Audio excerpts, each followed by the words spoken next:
I want to introduce Kerry for this session. This session is Kerry's the CEO and founder of Presales Mastery. Also, I would say a new friend of mine, and it's really been great to get to know Kerry the past year and a half that I've been at Demostack. And he's going to lead the session on how to demo optimization, how to win more deals with demo data. So, Kerry, take it away. Thanks so much, Barry. So great session so far today. We've had a lot of great stuff. I do first want to introduce my panelists today. They're the stars of the show today. I'm going to be moderating. I may participate, but they're really the stars. So first is Gilad Avidan, who's the CPO of Demostack. I'm glad that at least I'm repping your own company swag there, Gilad. You're going to have to follow Barry's suit next. And then Amin Ibrahim, who is the Senior Director of Presales at HootSuite, fellow Canadian. Really excited to have you both with us today. Thanks so much for joining. Great to be here. So as Barry said, we really want to dig into where and how demo data can impact not only our demo execution and performance, but also improve our pre-sales organizations. And Jonathan, in his first session when he started, talked about the really important need to correlate what is a really critical part of the activity that we do in pre-sales, the demo, with understanding its impact and effectiveness in terms of both that opportunity, the organ, et cetera. But it's really hard to do that without data. And so why don't we start out a little bit with some context setting, because demo data is a fairly nebulous term. So Gilad, maybe we can start with you. What is demo data and what are demo-driven or data-driven demos? So the way I see it, demo data is all the data that you can get and that you can analyze from all this demo activity that's happening. So if you have demos pre-call, during the call, and post-call, all these things are generating activity. It could be, which features are being shown, who's engaging with what, who's demoing what to whom. All of that information is data that you can then use. And the way that we see data-driven demos is kind of like an umbrella term for taking your demos from being a blocker, like a necessary evil, something that we have to do to get the deal moving forward, into something that's easily mapped to revenue. If I make a change in this demo, how is that going to affect revenue? Or my product change, what do I need to do to change my demo? Is it working? Is it not working?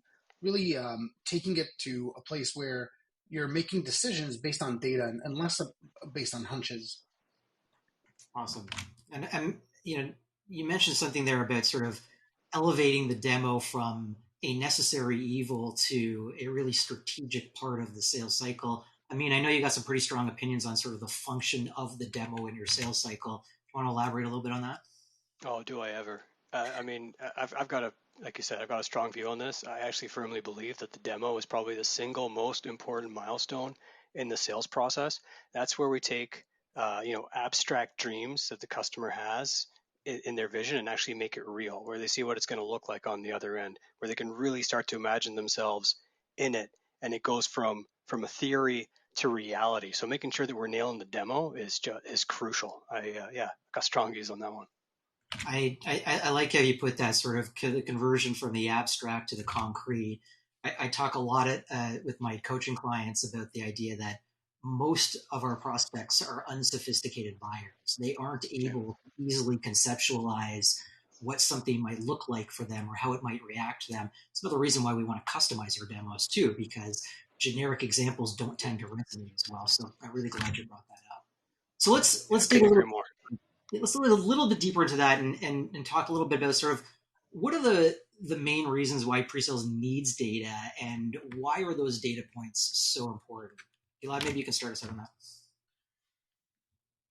Well, I mean, if pre-sales are in charge of the demo, in charge of creating demos, in charge of enabling on demos, in charge of being on the demos themselves, it really changes between different orgs. But the first reason I would want data is the stuff that I'm doing, what am I doing? What am I not doing? And is the stuff that I'm doing actually happening? Is it actually working? Like a simple example would be, we have a new demo script that we got. We enabled all the AEs. Are they actually doing it? Is this new demo that I worked on so much? Is it something that's actually happening? Because if it's not, like, let's not be surprised that we're not seeing an impact. That would be the first, kind of thing. Then also like resource allocation. Where should I spend my resources? Should it be creating a new demo for Germany because that's not resonating, or maybe it's creating a new demo for a new feature because we don't know how to show that. Once you have data, those decisions are going to be a lot easier to make. I mean, any other types of data that you'd like to see, or how that can impact pre-sales? Yeah, so I mean, I think fundamentally today, and I think one of the big challenges that we have is if we think about this in terms of like a funnel, we've got great top of funnel data, we've got great bottom of funnel data, right? We know exactly where our activities are and how much we're spending our time there. We know what the outcomes are.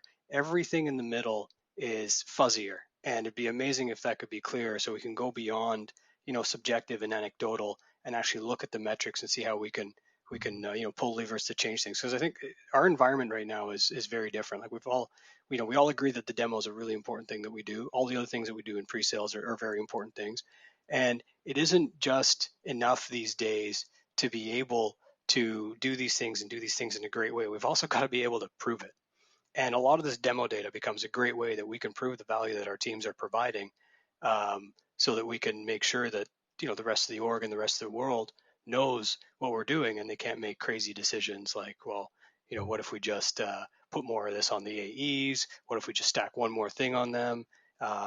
Do we actually need an SC to do this? Do we need 10 SCs when we can have 3? All those other questions that some people might be asking, we want to have very clear answers to, because we know the impact that we provide, and the more data that we have, the more we can actually prove that and share that internally and educate people.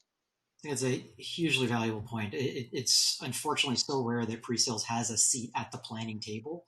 And without that empirical data to back up our asks, and whether that's for additional resources because we need to hire more people, we want more people on our demo ops team. Jonathan talked about the whole concept of a demo operations team and how critical that is.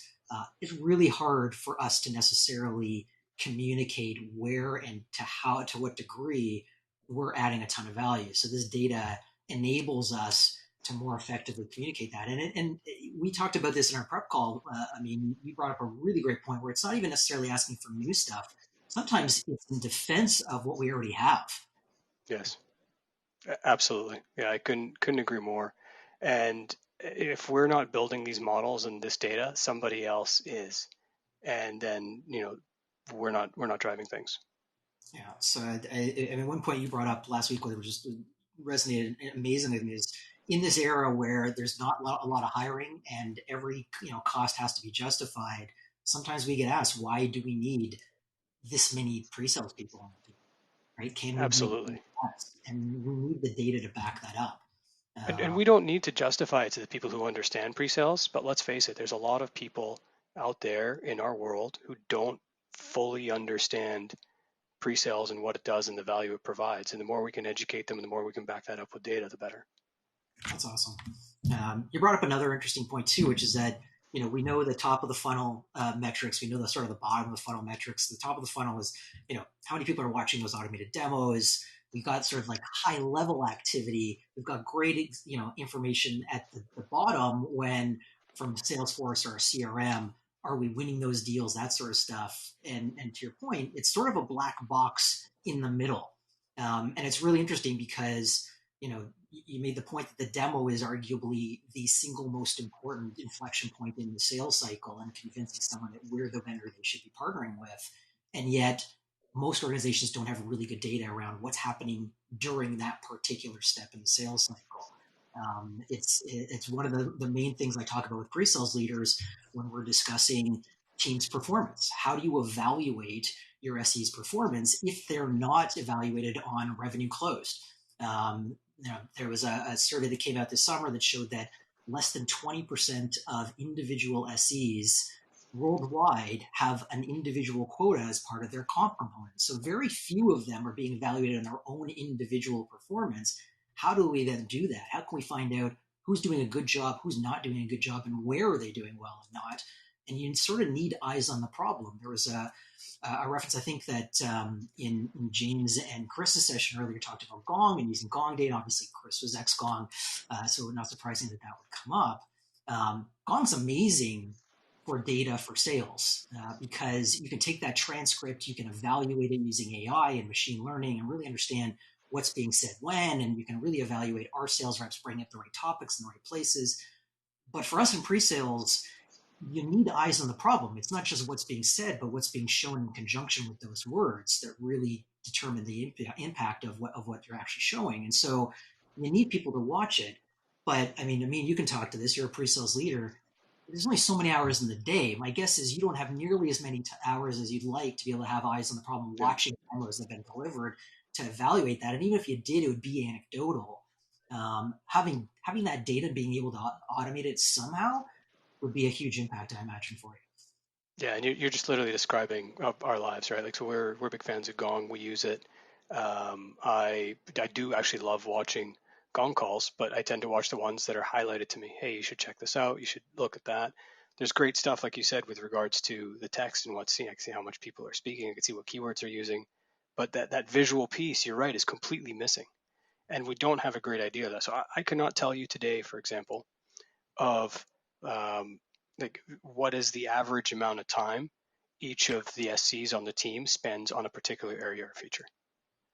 But that information does not bubble up. That's part of that middle funnel black box right now that I would love to make be very clear.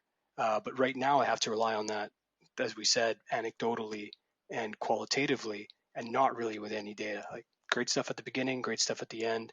The middle's fuzzy, and I'd love to see a way for that to be a lot clearer. Yeah, and even Rich in the last session made an interesting point where it's not even necessarily what you're showing or how long you're showing it, but even the order in which you're showing it, right? Your overall demo flow, and it's hard to get that type of data as well, which can be a big difference. Yeah. So, Gilad, how are you seeing organizations today trying to ascertain and collect that data? Is it art? Is it science? Where are organizations succeeding or failing in that today? I guess it depends on kind of what kind of data you're trying to get. Let's think about like just the thing we raised right now, which is what features are being shown, how long, who's showing them, stuff like that. It's really hard. It's really hard, and there's basically two. Unless you use a demoing tool like Demostack, where we let you kind of dive into that, you're kind of left with two options. One is to go to the calls and look at Gong and try to search Gong for that information. The problem is that Gong doesn't really know your product at all. And so really what you're doing is searching for keywords. And when you're searching for those keywords, you're going to get a lot of noise. Even just saying, oh, well, I just want to look at demo calls. Not every call. Is that something that's easy to do? Probably not. So even doing that, you're going to get a lot of noise, and a lot of noise means a lot of less confidence and more inefficiency in doing that, and then you're probably not going to do that for very long. The other option is to go to your product team, to go to R&D and ask them, well, we have analytics in the product. Can you sort of isolate the demo sessions and help me understand what's going on in them? The problem with that is that tools like Amplitude or Mixpanel that I'm sure most product teams use, or our product team definitely uses them, they're not built for tracking demos. So what you get is we're kind of looking at sellers as users, but users that do the same thing every time. Is this a real demo session? Is it a practice session? Or are they just trying something out? It's really, or like, are they showing this to an SMB client? Are they showing it to the decision maker? Who are they showing it to? Connect it to the opportunity. All that stuff is not really possible to do. What you want is something that can look at just the demo sessions. It should know the product well enough, but also connected to your sales stack, so you can connect it to your business data. Otherwise, it's just really hard to get rid of the noise. Yeah, I think you bring up a really valuable point there, which is this type of data lives in multiple systems. right? If you've got a demo automation tool like Demostack, yeah, you're probably getting great insights into sort of what screens are being viewed and when and for how long. You might even get information on which buttons are being clicked and which drop downs are being selected. So you can get some really nice insights into how users are interacting with that particular asset. But that's only for automated ones, not necessarily, live demos and things like that. You really need to look at things like your CRM, look at Gong and call conversation analytics stuff. I mean, maybe talk to us about some of the ways you could sort of combine that data to really start to get meaningful insights around the sort of activity type metrics. And I'll tell you all, one of the things that I would love to be getting more of, and it's a bit in our control, so we can do it, is a lot of these metrics. We talk about what people looked at, we talk about how much time we spent on different things. What's missing in a lot of these cases is the voice of the actual customer, like what they actually really enjoy, what they don't enjoy. And I'm wondering if a great way to be able to survey people after they have a demo interaction, or maybe even have certain hotspots that ask people for feedback as they're going through something, that could be really interesting, because then you can see where it's having that impact. As you said, there's just a lot of different places, and we have to look at, for automated demos, for example, which ones are being viewed, which ones are being opened, how long are people spending on them. We have to look at the activity data of where our team is spending their time. We have to look at the outcome data of what's closing, what's not closing, how many touch points is it taking to actually close a deal. And where it comes to that voice of the customer data, I think it would be amazing for us to have a better understanding, because right now, the only way to really understand the voice of the customer is, does the deal close or not? Right? And you can assume if it closes, the customer is quite happy with what you have. If it doesn't, in general, they're not, or, there's all sorts of other reasons, but not a great thing. Having that information sooner might help us a lot in that sales process. And we've already discussed how the demo is the most important milestone. Right now, with it being a really important milestone, it's like a go, no go gate. It'd be amazing if we could also use that demo as a way to drive more deal intel. Like if we get a lot of great survey data back after a demo saying that this is really great, but I don't like this, or I don't like, it could be something not even about the demo at all, but about, I don't know, it could be terms or scope or whichever. Having that information earlier without having to go out and go hunt for it makes things easier for us, and hopefully we find out the information a lot sooner in the sales stages than towards the end when it's closer to close.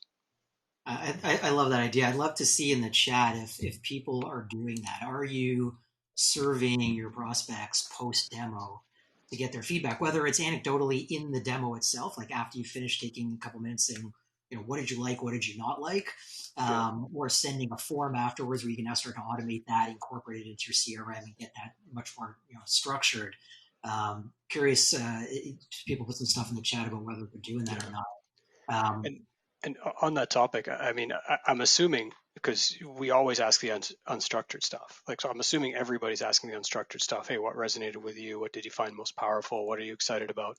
All that great stuff. The challenge is none of that stuff gets, centralized anywhere. It doesn't. It just sits in the head of the SC and the salesperson, whoever else is involved in the deal. I would love for that stuff to become a whole lot more centralized. And then if we think about the new features coming out, right? Like, hey, these new features are coming out. We're spending a lot of time demoing them. How's it actually resonating with customers? And we can start benchmarking that compared to other features that have come out. We can see if it's a competitive wedge or not. It could be really, really useful for us. Awesome. And you talk a lot about whether things are resonating. And so one potential way that organizations could do that, if they have conversation intelligence tools like Gong or Chorus or those ones, is those tools have some really interesting audience engagement metrics that they deliver. Things like the number of speaker switches, how many times is the prospect talking versus the sales team, how long are people replying to those segments, and things like that. If you could tag that to where in the demo you're showing things, now all of a sudden you can go back to product marketing and the dev team much quicker to say, look, we are getting better engagement around these features, or we're not getting any engagement around these features. And maybe it's not something we should be pushing. But it really comes down to, you've got to tie the data from multiple systems to really get deep on this and find out some really interesting insights. So Gilad, what are some of the other things, the other types of data? Like, we're talking a lot about sort of just the, what's been shown and how long, that sort of stuff. what are some of the ways that we can get better data around individuals and use that to improve our execution and win rates? Just to respond before we talk about that, my favorite Slack channel at Demostack is every time we let in a buyer into a POC environment, into a trial environment, we get all the activity into that Slack channel, and sometimes you don't even need to ask them. You can see the accounts that are like really, using the product and trying it and inviting more people, and just people that are engaging with it. That's much better of a predictor. Is that deal going to close? Than the sentiment that we're seeing on the call. If they're using it all the time, that's when you really know. I think so. Some of that engagement data could be really really useful too. Types of data for individuals. So like one thing would be like my favorite feature that we're building now with analytics is to look at the different we call them presenters, but the different reps that are doing demos, live demos, and really breaking it down by feature and seeing what feature, how much time in aggregate is that like SE spending on each feature across all of their calls. So you can see something like, well, Amin he's my best SE, and therefore I want to see what he's doing compared to the rest of the SE team. So why is he showing, like everybody's showing a lot of analytics, everybody's showing a lot of reports, but only Amin is showing a lot of integrations, and nobody else is really spending so much time on that, but he's closing the most deals. So is that something that I should maybe take to the rest of the SE team? That's something like you can take the activity data, but just look at it at the different reps, and you can learn a lot from that. I think, remember if you have, I don't know, like 50 reps that are each doing, 20 demos a month, that's 1,000 demos a month. That's a lot of gong calls to look at. Well, you need tools to do it in aggregate if you really want to get insights. Yeah, I think you bring up an interesting point too, which is, especially if you've got massive volumes of data, sometimes you can lose a lot of the detail in the aggregate, right? Because if 5 people on your team are doing something one way and you're getting great results, but 50 of them are doing it a different way, you're not getting great results. If you're only looking at it in aggregate, you may think we're not doing really well with this new feature, but maybe it's just the way it's being positioned, or when it's shown in the demo, or how it's ordered throughout the demo. That's really what's making that impact. So I think you make a really nice point here that you need to get down to those granular levels in order to really uncover the key insights. And you can also, if you don't, you can mask your interpretation of what's actually happening and misinterpret stuff. So great point there. The Slack thing is interesting too, because what's really nice about Slack is you're getting immediate feedback, right? You don't have to wait for someone to fill out a survey, whatever. You find out, and you talked about this is, early on, if pre-demo, they've looked at an auto demo, you can find out what screens they resonated on, or did they click on this thing. But I think there's another angle too, which is post-demo. And so maybe a little bit to your point, Amin, about post-demo survey, one of the things I've seen a client do really nicely is send out an auto demo version of a proof of concept that they've delivered after the fact. And for 2 reasons. One is they want to be able to share it with anybody in that prospect's buying team in case they wanted to review it. We cover so much stuff typically in late stage custom proof of demo type concepts or demos that it's hard for people to remember everything. So that it helps in reinforcing and making sure that they can differentiate what they saw with you versus what they saw with the other vendors.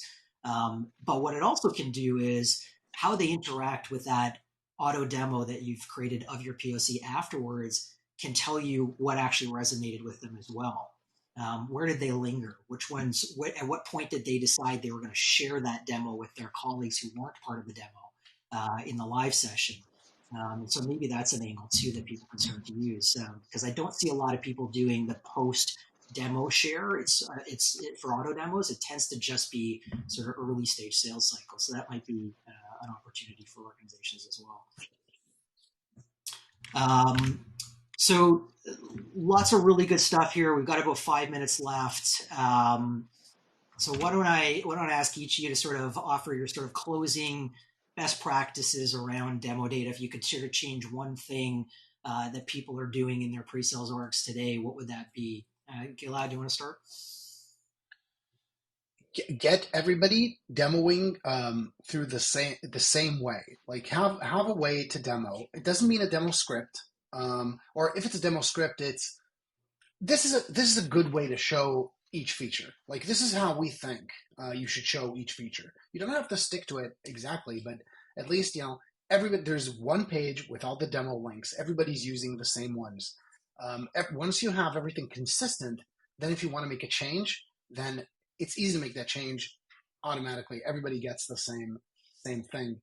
And then also think about, start asking questions about what's happening in these demos. Even if it's simple questions, start asking those questions, and then find the way where you can get answers to those questions.